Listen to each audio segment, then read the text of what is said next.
Hello students, you are most welcome in the video of science class. I am Sindhu Verma, teacher of Ramakrishna Vivekanand Vidya Mandir. I hope you all would be fine at your home. So let us start our first chapter. Our first chapter is living and non-living things.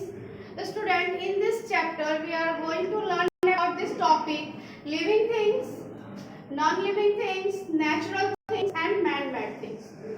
First of all, we focus living things. Student, things which can grow, move, breathe, reproduce are called living things.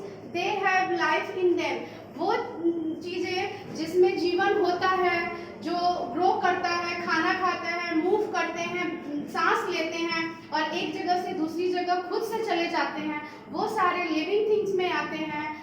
उसके opposite वो चीज़ें जो सांस नहीं लेती हैं, grow नहीं करते हैं और खाना वगैरह की उनकी ज़रूरत नहीं होती है, वो सारी चीज़ें नॉन लिविंग में आती हैं.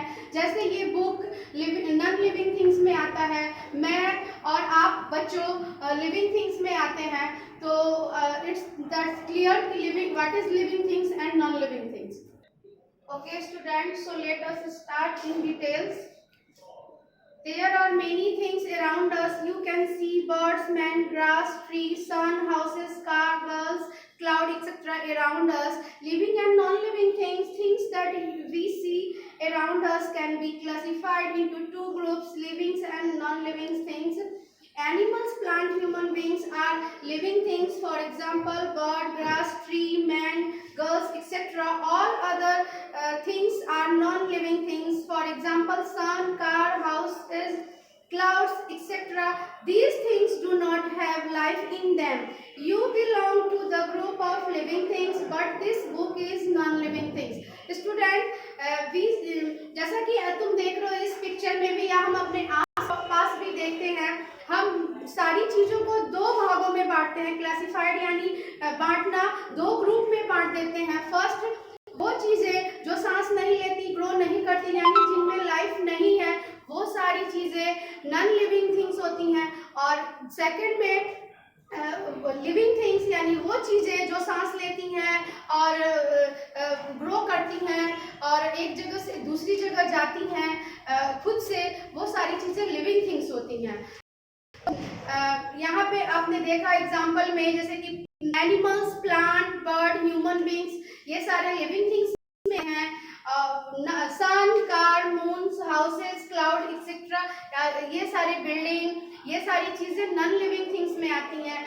हम और आप, तुम भी लिविंग थिंग्स के ग्रुप में आते हो, बट ये बुक नॉन लिविंग थिंग्स में आता है. क्योंकि फॉर एग्जाम्पल इस बुक को अगर हम चाहें तभी ये यहाँ से वहाँ जाएगा, अदरवाइज ये अपनी मर्जी से खुद से ये वहाँ से नहीं जा सकता है, यहाँ से वहाँ. तो नॉन लिविंग थिंग्स जो होती है वो खुद से मूव नहीं करती है, बल्कि वो हम उनको एक जगह से दूसरी जगह ले जाते हैं, तभी वो मूव करती है. नेक्स्ट हमारा है living things are different from non living things in many veg.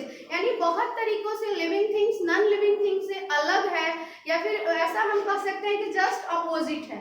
Living things grow from small to big in their lifetime. You will be also grow bigger and taller, but non living things do not grow.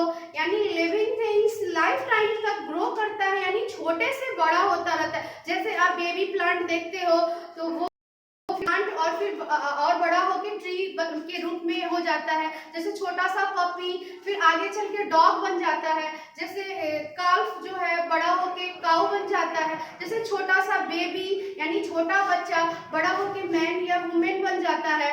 तो उसी तरह एक दिन आप भी बड़े और लंबे हो जाओगे. But all non living things नहीं, जितनी सारी नॉन लिविंग थिंग्स है वो कभी बड़ी नहीं होंगी. हम आज उनको जिस अवस्था में है, हम जब बड़े हो जाएंगे तब भी उनकी साइज और सब कुछ उनका वैसे ही रहेगा, वो बढ़ने वाले नहीं होते हैं. दूसरा हमारा पॉइंट है living things grow. Living things can move from one place to another.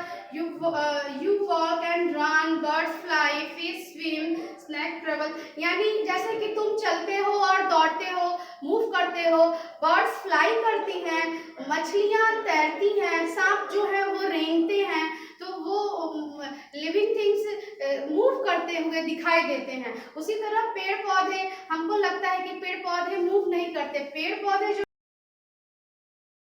दूसरी जगह नहीं जाते हैं, बट उनकी बॉडी पार्ट्स जैसे कि लीव्स, ब्रांचेस, ट्विग्स, उनकी टहनियाँ, उनके डालियाँ, उनके फ्रूट्स, उनके पत्ते, वो सारे घूमते रहते हैं, हिलते हैं और मूव करते हैं। तो इसलिए वो भी लिविंग थिंग्स में ही आते हैं। और प्लांट्स, जबकि इसके opposite non living things do not move their own, जबकि नॉन लिविंग थिंग्स खुद से मूव नहीं करते। जैसा कि मैंने बताया कि ये बेंच है, चौक है, बुक है, पेपर है, ये सारी चीजें जब तक हम इसको एक जगह से दूसरी जगह नहीं करेंगे, चेयर को जब तक नहीं, वो पूरे लाइफ टाइम तक वहीं पड़ी रहेगी, अब कोई नहीं टच करे, नहीं घसकाए। तो इस तरह वो सारी चीजें नहीं मूव करती हैं और हमेशा एक ही जगह रहती है। Living things breathe, all living things can breathe, यानी वो जीवित है, इसलिए जीने के लिए ऑक्सीजन की यानी सांस की जरूरत होती है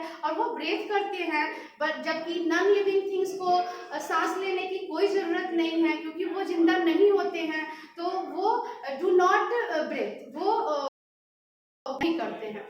living things need food and grow, जैसा कि सभी लिविंग थिंग्स जो होते हैं उनको एनर्जी के लिए फूड की ज़रूरत होती है और ग्रो करने के लिए फूड की ज़रूरत होती है, वाटर और फूड की। विदाउट वाटर और फूड वो सरवाइव नहीं कर पाते हैं अपनी लाइफ को।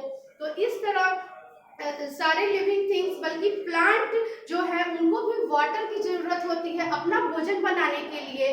तो इस तरह वो लिविंग थिंग्स को नीड होती है वाटर और फूड की, जबकि इसके opposite non living things do not need food and they grow, वो उनको कोई भोजन की जरूरत नहीं होती है और वो ग्रो नहीं करते हैं। नेक्स्ट हमारा है living things reproduce. Living things give birth to their offspring, plants also given birth to seed that grow to become। यहाँ पे बोल रहा है रिप्रोड्यूस, यानी लिविंग थिंग्स जो होते हैं वो अपने यंग वन यानी अपने बच्चों को जन्म देते हैं और वो 1 से 2, 2 से 4, 4 से ऐसे उनकी संख्या बढ़ती रहती है, जबकि नॉन लिविंग थिंग्स ये काम नहीं करते। ये एक बुक जो है वो दूसरे बुक को जन्म नहीं देगा, इससे बहुत सारे, जैसा कि आपने देखा होगा डॉग जो है पप्पी को जन्म देता है, काऊ जो है काफ को जन्म देता है, मदर जो है बेबीज को जन्म देती है। वैसे ही सीड से प्लांट, बेबी प्लांट्स होते हैं और फिर उस प्लांट से बिग बड़े ट्री हो जाते हैं। तो सीड से प्लांट का जन्म होता है। और सारी बर्ड्स और इंसेक्ट जो होती हैं वो एग्स को जन्म देती हैं और उस एग से फिर उनके बच्चे निकलते हैं। तो इस तरह वो रिप्रोड्यूस करती हैं। तो नॉन लिविंग थिंग्स यहाँ पे कोई रिप्रोड्यूस करता है। तो आगे हमारा नेक्स्ट चैप्टर है natural and man made things. तो पहले हम नेचुरल थिंग्स को समझेंगे। Some things are not made by man, they are gift of nature, such things are known as natural things. यानी ऐसा कह सकते हैं कि natural things are given to us by nature, यानी हमें प्रकृति ने दिया है। ये सारी चीजें इंसान नहीं बना सकता है, इंसान के द्वारा बनाई गई नहीं है। जैसे कि सन, मून, रिवर, रॉक्स, सॉइल, ये स्टार, ये सारी चीजें इंसान ने नहीं बनाई है। ये नॉन लिविंग थिंग्स होते हुए भी ये नेचर के द्वारा हमको मिली हैं और ये नेचर से हमको गिफ्ट के रूप में है। तो ये नेचुरल थिंग्स में आती हैं जिसको किसी इंसान नहीं बनाया है, नहीं बना सकता। नेक्स्ट हमारा है man made things. Some things are made by man, they are called man. यानी मैन मेड थिंग्स में वो सारी चीजें आती हैं जो इंसानों के द्वारा यानी उनकी आवश्यकताओं के लिए, वो अपनी आवश्यकताओं के लिए, अपनी जरूरतों को पूरा करने के लिए टाइम टू टाइम आविष्कार किया है या बनाया है। जैसे कि ये बेंच, चेयर, टेबल, जैसे कि ये बुक, हमारे कपड़े, क्लॉथ्स, एवरी चीज, ये सारी चीजें इंसानों के द्वारा बनाया गया है। कार, मकान, दुकान, एरोप्लेन, एवरी चीज ये इंसान के द्वारा बनाया गया है। तो वो सारी चीजें मैड थिंग्स में आती हैं। और in this way our chapter is finished. All the question, answer and summary in this chapter has already sent. So it is your homework, and you write your fair copy, neat and clean, and also learn. When the school will, I will check and ask to you. Thank you.